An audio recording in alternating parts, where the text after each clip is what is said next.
And sometimes we envy our own customers because we are allowed to, they're allowed to use the kind of tools and the systems that maybe we're not able to implement internally in the company we're working on. So I'm looking forward to maybe giving you some inspiration. I don't think I will be using an entire hour today. It will probably be a bit less, but if there are questions and so on in the end, we can maybe open the channel and people can ask questions if that's if people would like to know something more. Yes, so this is not a pre-sales presentation. It is basically our story and the story about using Dynamics 365. I can introduce myself. Kurt is me. I've been in the community for quite some time. I've been working with the Dynamics before it became Dynamics, so we came into the market in 1997. I'm also an MVP, and it's a great community where we kind of share a lot of things, both inside the community, but also with Microsoft and others, which also allows us to maybe have a bit more visibility into what's coming later on. So I live in the west coast of Norway. Here we have snowy weather and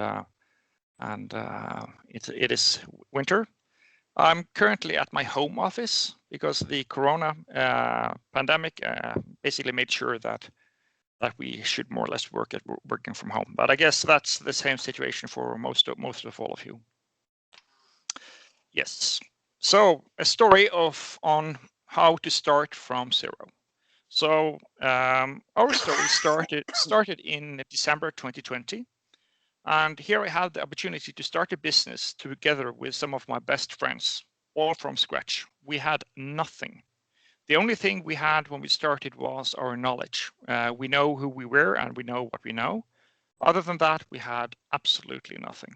So sometimes it is interesting to kind of go ahead and start from scratch. And of course, the first thing you always start with is that you need to have a vision. You need to have an idea of what you basically want. The second step that we decided to go ahead with was basically to setting up the main structure which we basically need, which is the Azure Tenant and setting up Office. We also will be showing a bit about how we create a plan utilizing DevOps. And how we create a work breakdown structure so that we know the different steps we need in order to create this company. Then, of course, we need to order the licenses. We, as other companies, need to buy the licenses from Microsoft and their tiers. So we'll also cover a bit about that. And of course, when we start from nothing, we also have the opportunity to go ahead and maybe pick up some new learning on how to set up Dynamics 365 all the way from scratch, by building a golden environment and push it further on through production, and also the enjoyment of going live on a complete new system. So this is the main steps that we have. The company today is around 33 people, but we hope that we will become more as we kind of continue on. But we needed a framework for ourselves. We needed a way to kind of do this, and of course the best way we could do is to kind of build on some of the ideas that we get from Microsoft, and which we also are quite heavily involved in when we are at customers. And what you see here is the model from Microsoft, which is called Surestep, which has been brushed up and a bit more visually. And the process basically starts all the way over here, what we call the project envisioning. And the envisioning phase basically starts with the discovery. We need to discover ourselves. We need to discover the possibilities, that we have, and have a clear idea of which direction we would go. The second part is what we call the project initiation. Here we are mobilizing ourselves, making sure that we have the people, the knowledge that we need, and also start the initiation process of basically having a plan on how to go forward. We were also needed to go through what we call a solution modeling.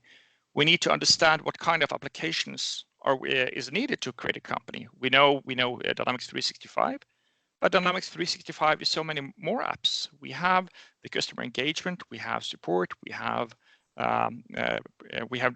customer portals, and so on. And of course, these kind of systems can be installed and set up, and we need to continue on basically also building the systems here. And not only building the data in the system, we also need to build the processes which is built on top of that, so we can kind of utilize the tools we have.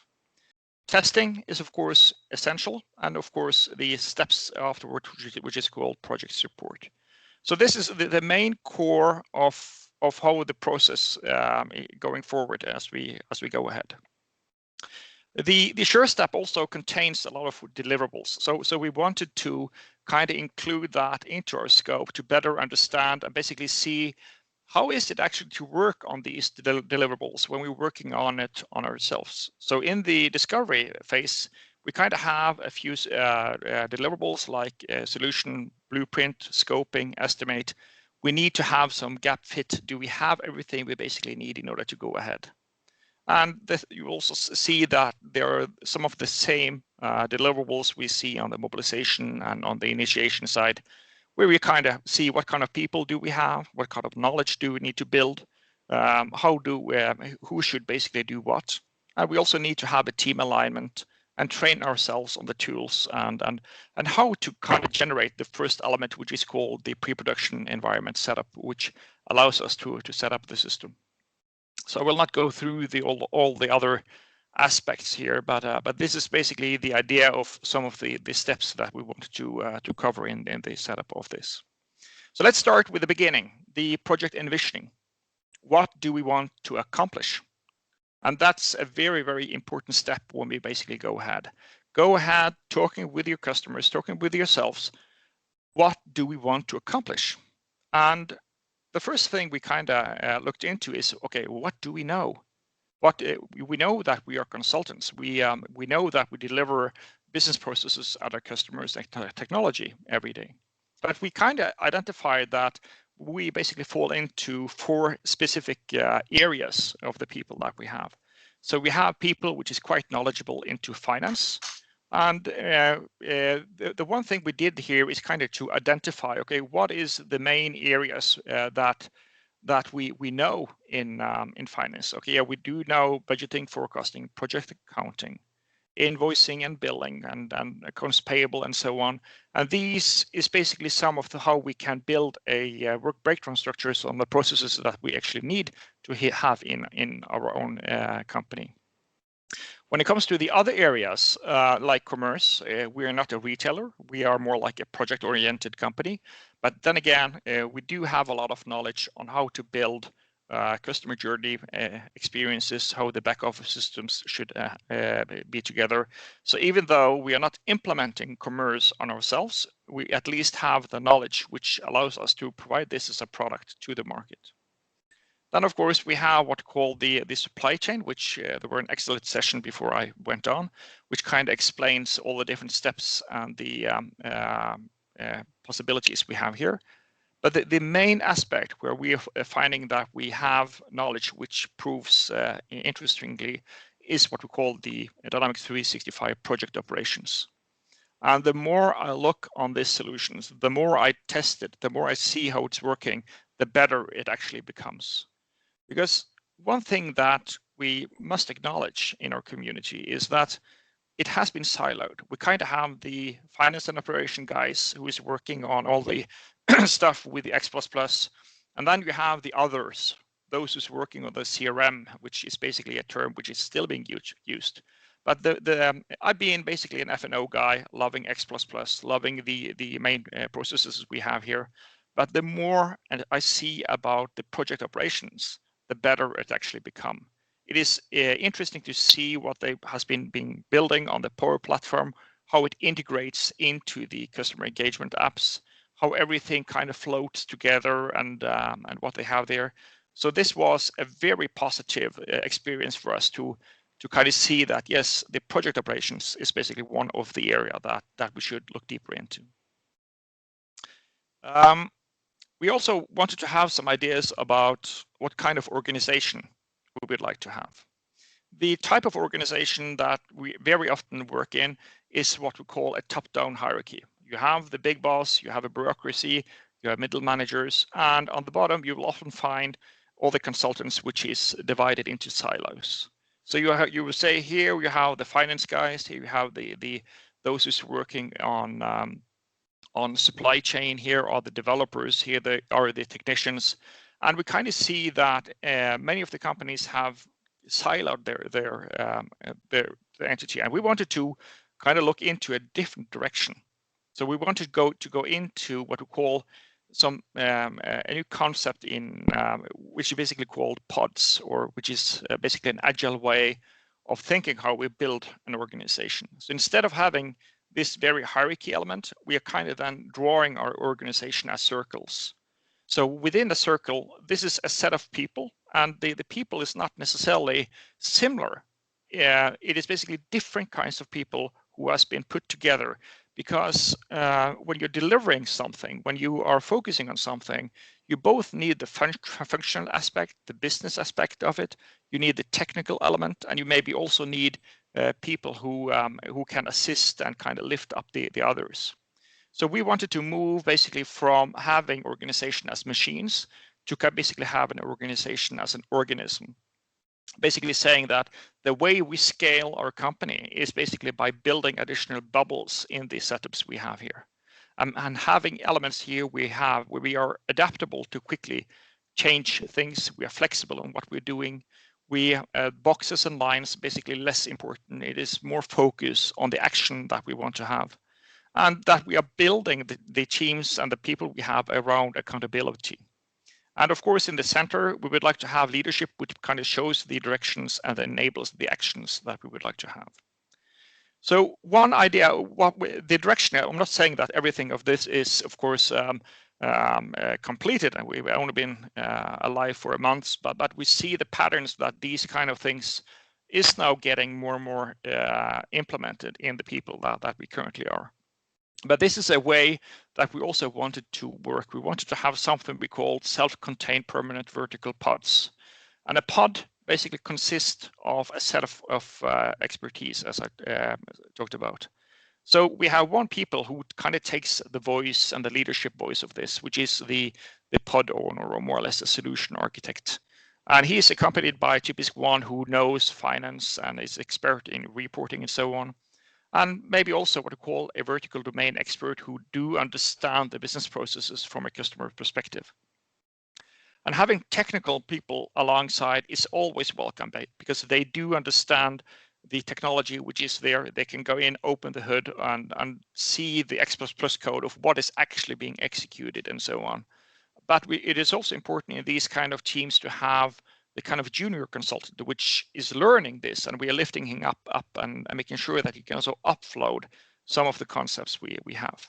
So it means here we are kind of defining these pod, which is a more vertical element, but we also have separate kinds of pod, which is more technical, which is more IP development, where you do have the more design, technical test review, and so on.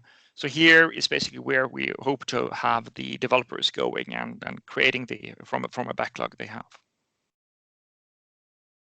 But we also would like to introduce some of new aspects of how we are organizing a company, like a concept or what we call a pod. But we see that it is also important to have this kind of knowledge which is shared among the different pods we have. And we call this concept a guild. So a guild is basically saying that, okay, we are a set of developers. We would like to have an idea of how we can do things better. But in the way I'm organized is inside the pod, solving specific problems, but I'm sharing these kind of knowledge within the guild that we have. And we can also have several similar pods. So you could have a pod for finance, a pod for supply chain, which kind of then is specialized in different areas. We also wanted to work on a cascade, and a cascade basically means a hearth rhythm. We would like to have, when we're doing implementations, we would like to kind of level down and have a good pace on the deliveries we have. So we are looking into saying that we would like to have kind of a work cadence which is organized around sprints, but also organized around deliverables that we have. So typically when we would like to work with a customer, we would like to go in and run a POC or a proof of concept. And when the customer is happy with that, then we start again and create additional sprints where we have one for conference room pilot 1, 2, 3, before we get to the user acceptance testing, go live, and then basically the next step. So we would like to create these kind of rhythms in the organization, which allows us to have stability in what we basically can deliver, and basically also have a clear idea of how much we can deliver per time unit that we have. So to do that, we also define, at least in my pod, we have this kind of organization, basically a week organization where we have. So we basically start on the Mondays, and on the Monday, we have basically what we call a sprint planning. And here is basically where we go ahead and we look on the things we have from the backlog, and we basically select what is possible to be achieved within the sprint we have. On the blue boxes here is basically what we call the where we have the daily Scrum meetings we have, which is a very, very short meeting, 15 minutes maximum, just saying that is everything okay? Do anybody need to talk to each other, and so on. The sign boxes here is basically what we call the backlog refinement. Here we are basically taking the backlog, which is ready for the next sprint, which allows us to add additional details, deleting item, adjusting priorities, and also splitting the backlogs if there are certain things that is too big. And on the Thursdays, we have what we call the prioritization. And here we talk with other stakeholders and ask, okay, what is important for us to solve in the next period that we have? And we also have the yellow box here, which is what we call the backlog estimation, putting some numbers on the different tasks we have so that we do understand how much time do we need to spend on the different elements. And of course, on Fridays, we have what we call the sprint review and the retrospective evaluation, basically saying that, okay, how did we actually go ahead in this sprint? Are there any improvements that we would like to work? So we know for sure that this is one of the ways that we'd like to work, and we would also like to use that in the implementation that we have. We would also like to have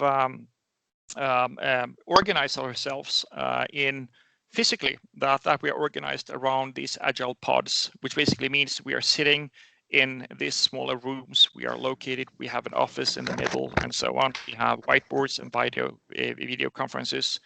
But of course, the pandemic has made sure that this is not something we can implement at the first time.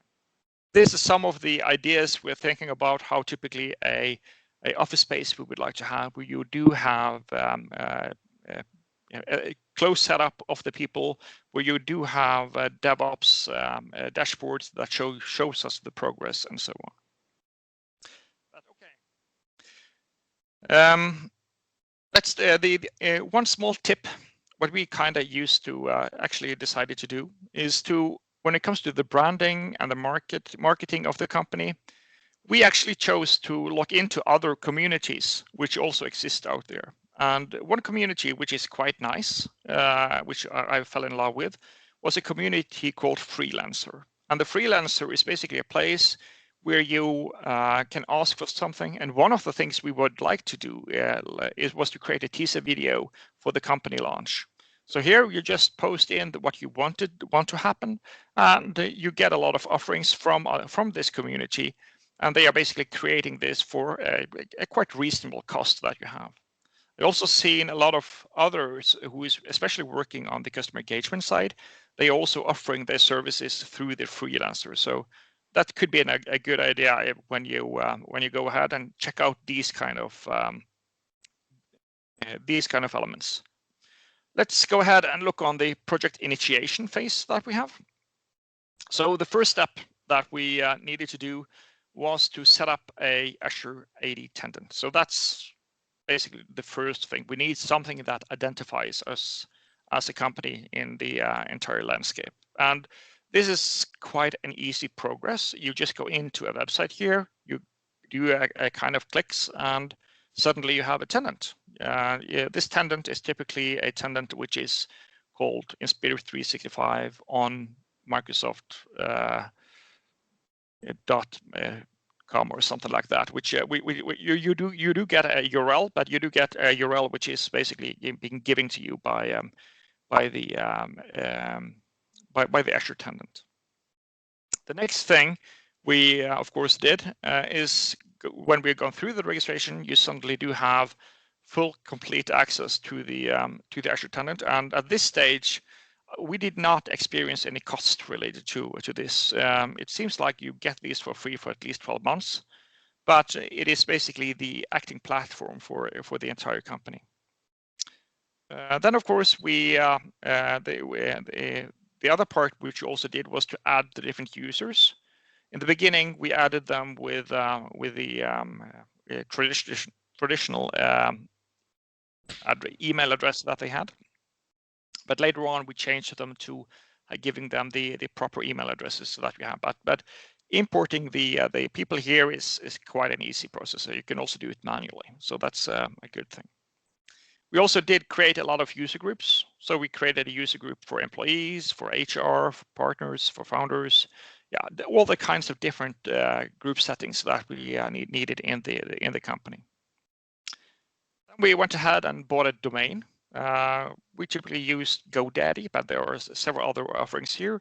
And basically within a few clicks, you do have the domain you basically need, and you can tie this into the Azure AD domain so that you can get a proper identification of who you are. We also wanted a small homepage, and again, a lot of services out there, which is cheap, easy to use. We chose Wix, which basically allowed us to have what you see is what you get portal to create that, and we got in a few days a nice portal who kind of explained to us what kind of company we had. We also went ahead and signed up for the Microsoft Office, which is also a very easy step. We decided to utilize the license called Dynamics 365, Microsoft 365 E5 because of the security, team extension, Power BI, and several other tools that kind of came into the offerings of this. And signing up for Office is quite an easy process. It's just click on the buy now, and suddenly you have everything you need. We have we created team sites, which allowed us to kind of then separate the different areas we have in our company, like who are we generally, who is in the pod for the commerce, who is in the pod for the finance, and having a place where we can discuss. And these kind of things comes naturally as soon as you buy the Office package. We created, of course, a Sharepoint structure, which allowed us to say that, okay, what do we need to focus within sales, marketing, and so on. Basically, having an operational structure is to have our documents that we could have.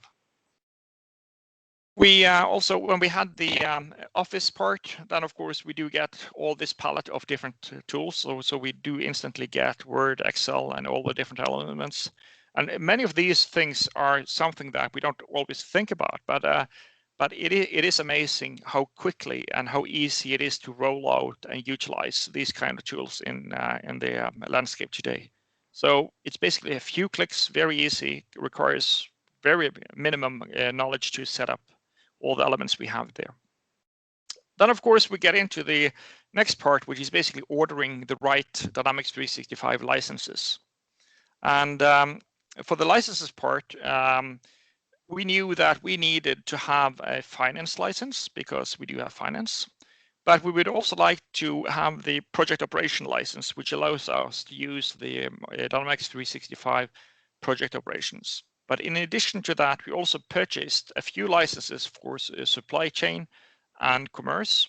And the reason for this is because we would like to have this kind of functionality available, especially for some tier 2 demo environments that we could utilize with our customers. And also, of course, we also added a small license for the sales enterprise attach. All in all, it basically meant that on the license side, we are running our business with around 7,000 euros in licenses per month. But we do expect us to actually increase on that bound. But this is basically what it costs on a monthly basis to run your business. When it comes to ordering licenses, there are a lot of offerings out there. We chose a company called Arrow, so they helped us with that. So we just went in, it's a URL, and as soon as you basically have done that, then you do get an email and you click on that, and that deploys the implementation project that you have. So it is quite an automated process, not much that you have to do in order to get the licenses and the system up and running. So let's go into the project delivery phase that we currently are. And it is important here to think about three specific perspectives when building a new business. So of course we have the planning part. We need to plan certain things in order to set up our systems. We need to think about the processes, and we also need to think about the data that we want in the systems we have. So if you look on first on the plans, this is a more advanced version of the additional Surestep methodology that we have been using. But what is basically being shown here is basically how we are covering the element of running iterations when we're doing this. So when we have different elements we would like to go into, we start with basically a small analysis and design of the features that we would like to look into. And then we run what we call a fit demo to see does the standard actually cover basically what we need. And those things who does not do that, we push that further down to the development, which is basically here. And one element which we had to develop were typically the invoice that we would like to use to our customers, because we regard that as one of the aspects that we would like to have our own design and template on. And when this were done, then of course we did have a functional demo for that, and we went into what we call the iteration testing. And this is basically how we are setting up the system here. So we have these analysis, development, and testing, which kind of goes in iterations. So we have iteration 1, 2, and 3, development 1, 2, and 3. So we kind of time shifted these things. And we have some clear testing capabilities when you're basically moving from one iteration to another to kind of check over the element. To have an overview of all the tasks that we should have, we decided to use the Azure DevOps. Azure DevOps is an amazing tool. It contains much more than source code. It can actually be used as more or less a project tool if you would like to have a complete overview of all the deliverables and all the tasks that you have in the system. It is, so to start it up, it's basically just to start for free, and then you basically have the DevOps account that you have. I think you have 5 free users and so on. But what we basically did was to kind of combine the DevOps part with a folder structure, which helped us in the process here. So what you see here is basically the deliverables that we have in the different phases. So in the discovery part, we have the solution blueprint, draft solution design document, scope, estimate, gate fit. But we also mirrored this exactly the same in the DevOps. So within the DevOps, we are creating the same kind of tasks as epics, features, deliverables. And underneath here, you'll find all the different tasks that is related to building this documentation that we have. It is not necessarily that you need to have this documentation in a Word document. It can be an Excel spreadsheet, but it could also be different tasks that you have in the DevOps itself, and utilizing the DevOps as the main repository for the different setup that they have. So this is basically the plan that kind of says that how we are moving from step to step, ensuring that we have a good idea of what we should deliver. When it comes to processes, we also had online, we find a lot of different things, but one of the things we find is the processes of the Surestep, and it contains more or less 700 processes that we can scope on, and they are basically classified into these design to retire, procure to pay, project to profit. And project to profit was basically one of the main processes that kind of fit into how our company is basically working. And the processes here says that, yeah, there is a lot of steps that we would like to implement in our own company. So we would like to understand the processes. How do we create a project quotation? How do we send them? How do we accept or reject these kind of things? How do we create a project contract? So you see here, step by step, the processes have been identified, named, and give us a very clear idea of what we basically have. So these processes means that we can also model these in DevOps, which basically gives us this work breakdown structure, which allows us to kind of split up the different processes into concrete deliverables, which we will run on ourselves. And this gives us a good idea of building this VBS from scratch.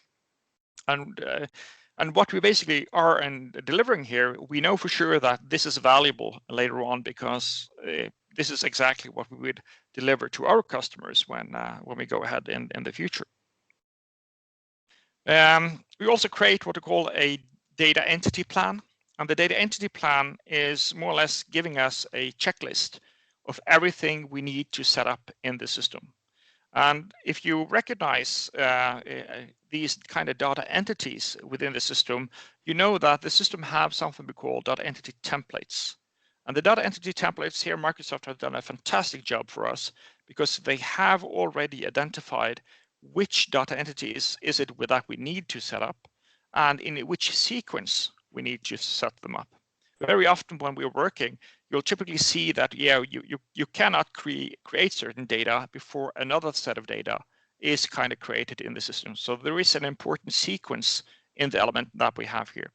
And later on, I will see if I can give you a small demo of how you basically collect these data entities and how you just map them into the DevOps. So what we basically did was to create all the entities we had, give them the name. And the great thing about the name here is that they more or less correspond to the menu item within Dynamics 365. So you just search for the topic there, and the system gives you the form that is necessary. Then we went into the system, and we are manually kind of entering the data we basically have. We are entering a URL, which allows us to have a place where we can basically just go into the DevOps, click on it, and we see if anything has been changed later on, and so on. But it gives us as-built documentation of the system that we have. And it also gives a quite good overview, because we know for sure how far in the implementation we have become. How much of the master data in the system do we have actually how much master data have we actually set up? We also went ahead and started on building up some ideas of what kind of learning we needed. As an experienced partner, we do have a lot of knowledge, but what we also need to do is to document the knowledge we have. So we need to go through proper certification processes, and the Microsoft Learn is basically a fantastic way where we can go ahead. And these are 4 of the learning paths that we kind of enjoyed, where you basically have the getting started, you have configure your organization, implementing finance and operation apps, and also configure and use the general ledger in Dynamics 365 Finance. These are quite good learning paths, which allowed us to actually brush up our own knowledge, because even though that we knew much of the application in previous versions, we see that the roadmap and what Microsoft is providing, it is generating extremely much new features, and things are being changed. So we needed to brush up our knowledge to better understand. We also need what we call certifications, and especially for a company like us, a partner, we are aiming for silver and gold. And to become a silver and gold partner, there are some certain certification that Microsoft requires of us. So we need to have knowledge within what they call the MB300, which is the core finance and operations. And of course, 5 individuals needs to cover finance, manufacturing, supply chain, retail, and talent. And there are 2 certifications, which is more technical, which is related to development and also being what they call a app developer element. So these are the things that we hope to focusing on now in the coming months, where a lot of us is now going through these certifications to reach the goal of what we need. The LCS, as I told you, that is one of the things that is being populated for us. And in the LCS, you do get the implementation project, you do get a production environment, you do get a sandbox. We also decided to buy one additional tier 2 environment. So this environment here is basically what we call a demo 1 environment. And the demo 1 environment can be utilized for a gold environment, but later on it allows us to build our own demo environment, which do contain all the features that you can find in proper implementation projects. So we do have access here to cloud scale units. We do have access to e-commerce. We can run the planning optimization, the new master planning optimization features. We have expense elements and so on, all the fun stuff that we don't find typically in a tier 1 environment. So we are actually using one of our own production environments actually as a demo environment. And then of course the onboarding of this from Microsoft side were very helpful, and we did get a very good foster consultant which kind of guided us through. So it meant that we could accelerate the process of setting this up. So if you see here the analysis, test, and design, it kind of went on 1 day per element we have, because again, we knew what we were, and we were able to get the production environment quite fast when as soon as we kind of gave Microsoft the documentation they needed. The environment processes that we had, as you understand, we have 2 tier 2 environments, and the reason for this is that one of them we identified as a gold environment, and then we had the capability of performing refresh down to a secondary, what we call standard test environment. So here we are testing the basic setup that we have, and when we find something is wrong, we are refreshing this up again to the gold environment. And this means that we are allowed to have these kind of loops where we continuously is improving the gold environment and continuously also testing the different parameters that we have.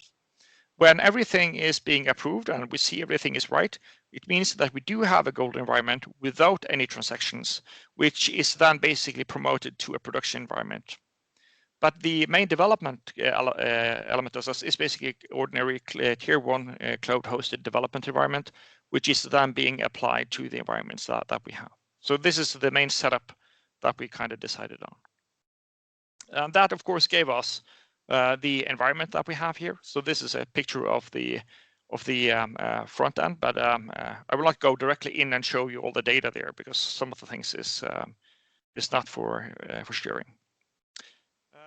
The other part we also were quite good on was actually to import a lot of the data through data packages. So we are and have building up a lot of data packages, which allows us to have an idea of basically how the setup of the finance part is, how the zip codes are, and all of these kind of data packages, which allows us to accelerate the registration process of it. But let me give you a small demo, and I will not be giving many demos, but this is one of the demos which I feel is giving a lot of have been giving a lot of value to at least to us. And if I'm jumping to my Dynamics 365, this is I think this is not the right environment. Let me see if I can find the. So this is a tier 1 demo environment with which is loaded with the Contoso demo data set. And all of you know that we do have a menu item which is called the data management framework. The data management workspace. And here there is a fantastic button called templates. And when you click on templates, you do get a whole set of predefined templates that Microsoft have. If this list is empty, you can click on this low default templates up here, and you can basically fetch all the different predefined templates that Microsoft have. One of the templates is basically the system setup, as you can see here. And when I click on this, you do have a long list of different entities that you should be focusing on. And in this list, what I'm doing here, I'm just right-clicking on the entity and click on Export All, which allows me to kind of then just export the entity. And let me give it a second here. So here we do get a Excel spreadsheet with all the entities we have. And this list is now sorted according to the execution unit and the sequence. So I know that the one on the top is the workload I need to work, the entity I need to work on first, and then I need to move further down as in this sequence here. And the great thing here is that I can just copy the list here, and then I can open another Excel spreadsheet. And for those who has been utilizing the DevOps teams, you know that that has an Excel spreadsheet also. And here, what you can see here, I'm just dumping these entities into this Excel spreadsheet, and then I'm allowed to basically just publish this into the DevOps. When I publish it into the DevOps, it means that I do get these kind of entities, as you can see here. So now I typically have the system setup, and in the system setup, I now have a list in the right sequence of what I need to do in the application. So I need to see here, for instance, here we have something called address book. And this task of address book is basically saying that, oh, yes, I'm creating one address book, and I would like to create one address book for Norway. And here is a picture of what I basically say. And here is a URL, which kind of allows me to, which allows me to kind of reference exactly this form in the production environment or test environment or any environment that you basically have. Let's see if it kind of pops up. Yes, so it kind of gives you the way that you can measure the progress as you're going forward. So this allows us to kind of then have a clear idea of who is basically delivering these data and these entities. What is the status? Who has been responsible for setting up the chart of accounts? What is his status, and so on. So breaking down the work into entities is one of the elements that accelerate the implementation of 365. Project support. The thing I would like to show you is some very nice experiences that we actually also find with Dynamics 365. As you saw, we did not only go ahead and purchase the F&O pieces, but we also went ahead and look into some of the other applications that exist here and see. And one of the areas we would like to focusing on is what we call the project operations, which is basically this piece here. This is a quite new module, but it is made for companies like we would like to be. We would like to be implementation consultants and have customers. We would also like to have customer services, and we would like to have some of the features that we have there. So we decided to go ahead and also implement these kind of additional applications. And to make it even better, we are using the DualRight. So here we have a DualRight setup, which is synchronizing the contacts, the customers, and a whole set of other informations that is going between the system. And I can promise you, it really works. It is something that kind of then simplifies and having the synchronized data between the F&O and the customer engagement. It allows that when we do create customers in either systems, it kind of pops up in both of them. And when somebody is updating the contact information or from a customer, it kind of pops up also in the different kinds of applications. To give you a small idea, one of the great things in project operations is the part of actually setting up the project. And to give you an idea of how that looks like, what I have here is the project operation. And one great thing that we kind of decided was to use the new Edge and kind of tie it up as an app. I'm not sure if you've seen how this is basically working, but if you have it in Edge, you can click on this button here, click on apps, and install this site as an app. When you do that, you suddenly do get this very nice screen, which allows me to kind of have both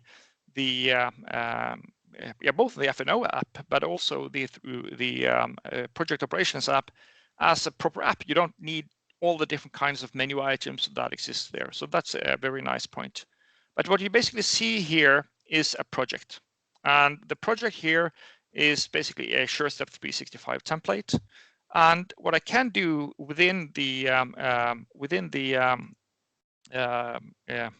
project operations app is that I can build this kind of structure. And this is the same kind of structure as we saw we had on the Surestep, but we also had folders in Sharepoint. We had a DevOps element.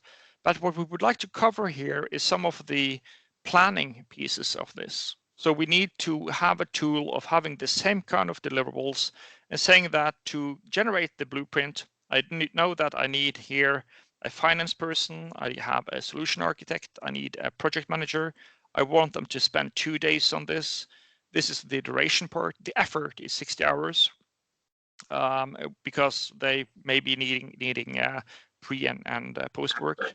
And the great thing here is that you can click further onto this and say that I would like to see the timeline of this.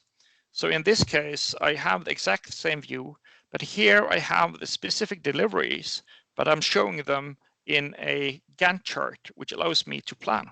So if I say, for instance, this task here, the scoping is not something that we would like to do on the 1st or 2nd of March. I would like to move this a week ahead.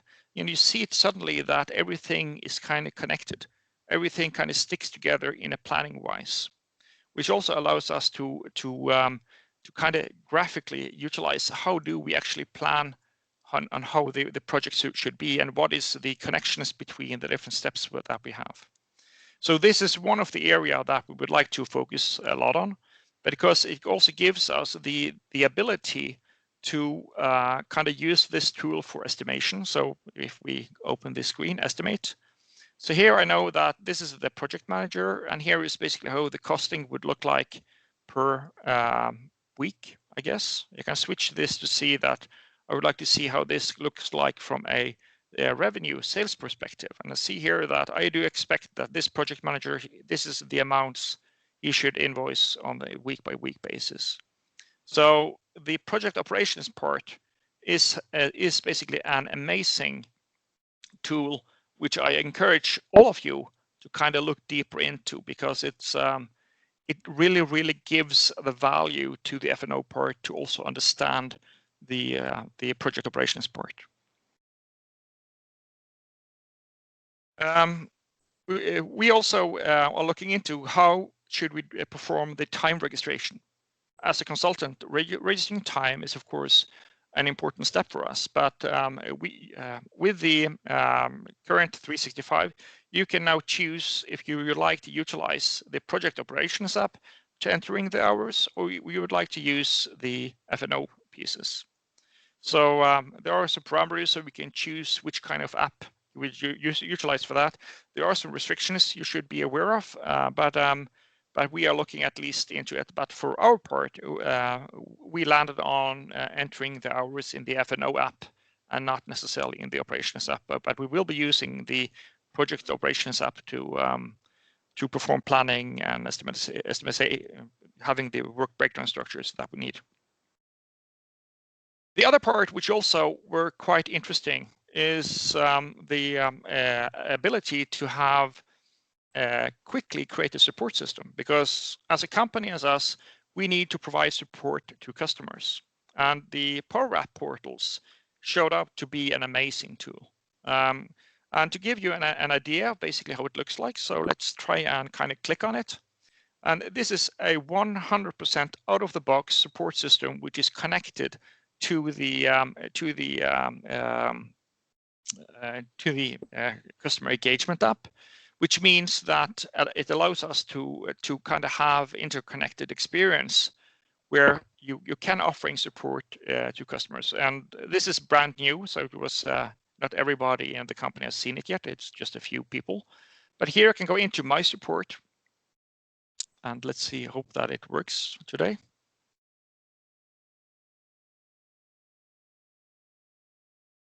Or is it? There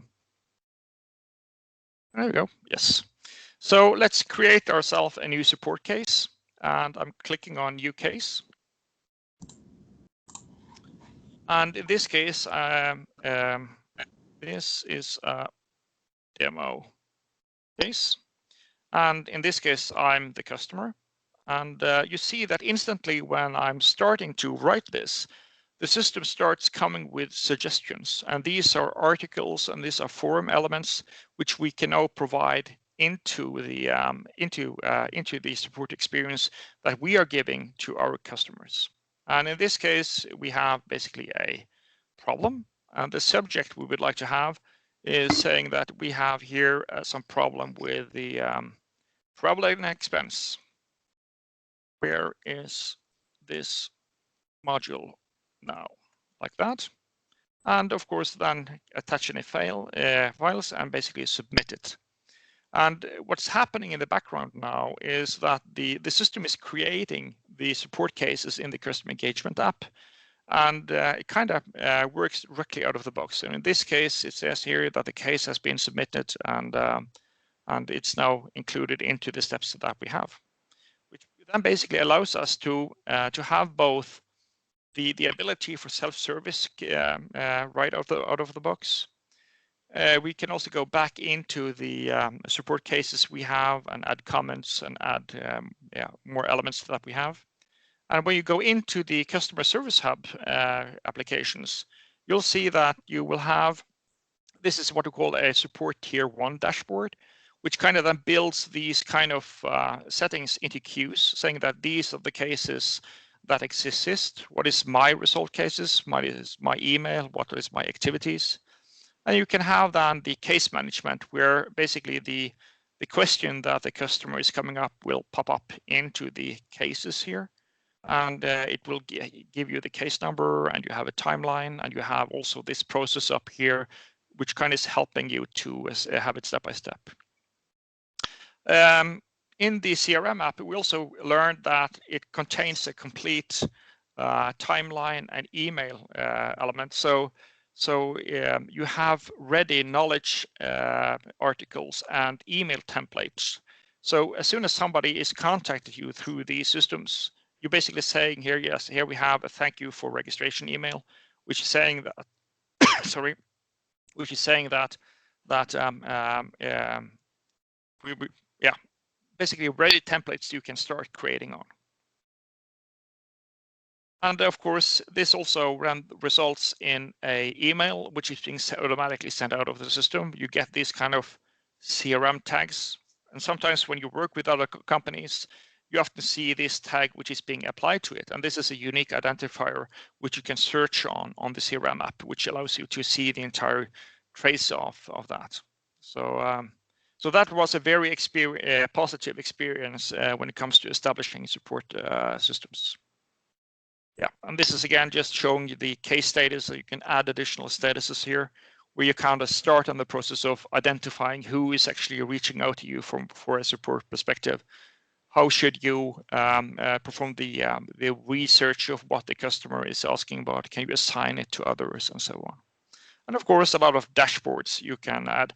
And these are some of the things that we are now looking into, and hopefully in the coming months start building our own processes around getting these things. The Power Portal is also have an editor, so which allows you basically to see the entire portal in a what you see is what you get experience. So this is basically how it looks like and how you're typing in the information and personalizing how it basically should look like. But it is amazing basically what we can have right out the box. And with that, I don't have anything more to show, but I have 3 minutes if anybody have any questions. Hello, Kurt. It's the infamous Kurt. So thank you so much, Kurt, for a very, very well-rounded overview, really. Very insightful. You went into detail, but also covered a lot of ground. And I think a lot of people enjoyed it because, as you know, with FinOps, as you rightly mentioned, it was a very, very different world, and that world is changing a lot as we speak. And I think this presentation really encapsulated that. So I think we all really, really enjoyed that. So Kurt, I've been trying to get you on for a while, and so I'm really, really happy that you were able to make it today. And yeah, it's great to have you. Yeah, and I hope this that we sometimes are allowed to use ourselves what we implement at our customers. That is some of the exciting things. And for our case, we didn't have any limitations. We were allowed to do exactly what we would like to do because it's basically our own company, and that is fun. So we have no restrictions at all. And many people are asking contact information.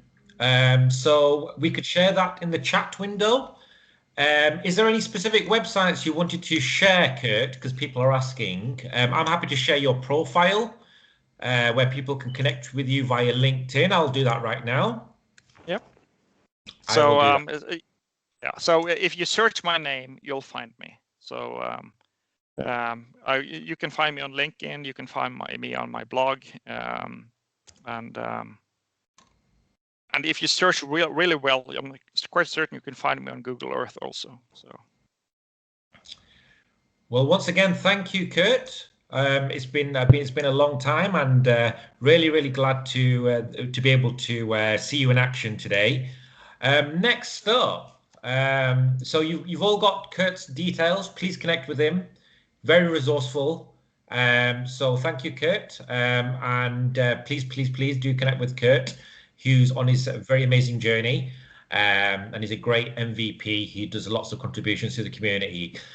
So next up is someone who I know from Microsoft, who worked for Microsoft to as a partner architect, really. So really helping the customers implement Dynamics FinOps correctly. And it's none other than Kyla Bloomfield. Hi, Kyla. Hello. Can you hear me? Hello there, Kyla. Fantastic. So there you go. I've just shared Kyla's presentation in the chat there. So that's how you connect to her. But over to you, Kyla. If you can share your screen, that'd be really good. Yep. Give me 2 seconds.